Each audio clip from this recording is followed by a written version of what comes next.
Friends, எங்கள் வீட்டில் வந்து கிச்சன் ரெடி. தர போட்டாச்சு. இதோ பாருங்கள், இதான் கிச்சனோட கேஸ் கட்டை.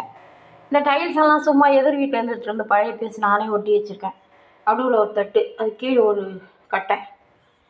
இது வந்து கடுகு உளுத்து பயிறு இதெல்லாம் வைக்கிற அலமாரி. பெயிண்ட் எல்லாம் அடிச்சுட்டா இன்னும் சூப்பராக இருக்கும் ஃப்ரெண்ட்ஸ்.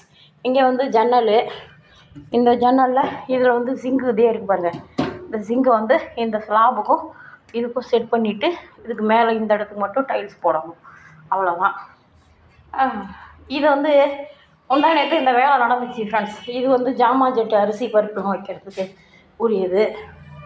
இது வந்து இதுக்கு வந்து ஒரு டோர் போட்டுட்டு ரகசிய ஜாமான், எண்ணெய், எலி கடிக்காத ஜாமானால் கடிக்கிற ஜாமானெல்லாம் இதில் வச்சு போட்டுக்கிற மாதிரி ஐடியா பண்ணிகிட்ருக்குறேன். இது வந்து மேலே லாஃப்ட்டில் நிறையா இருக்கும் ஃப்ரெண்ட்ஸ். நல்லா நிறைய ஜாமான் வைக்கலாம். சுற்றி 3 பக்கமும் இருக்குது.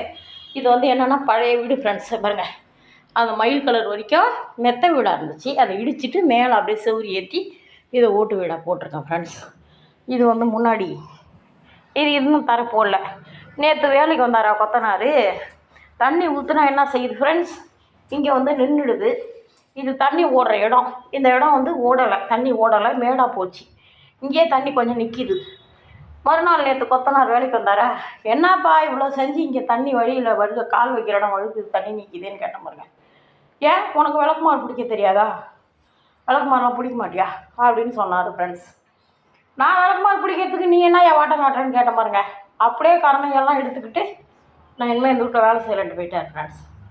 சரி ஓகே, தடிக்கு வந்தால் கொத்தனார் தானே அப்படின்னு சொல்லிட்டு நானும் வந்து விட்டுட்டேன். பாருங்க, நல்லா இருக்கா ஃப்ரெண்ட்ஸ் எங்கள் வீட்டு கிச்சன்? நல்லா இருக்கா? இன்னும் பெயிண்டிங் ஒர்க் பண்ணல. பெயிண்டிங் ஒர்க் பண்ணால் இது இந்த இடத்துல பழைய அலமாரி இருந்ததை நோண்டி எடுத்ததுனால இப்படி இருக்குது. பெயிண்டிங் ஒர்க் பண்ணால் கொஞ்சம் நல்லாயிருக்கும்.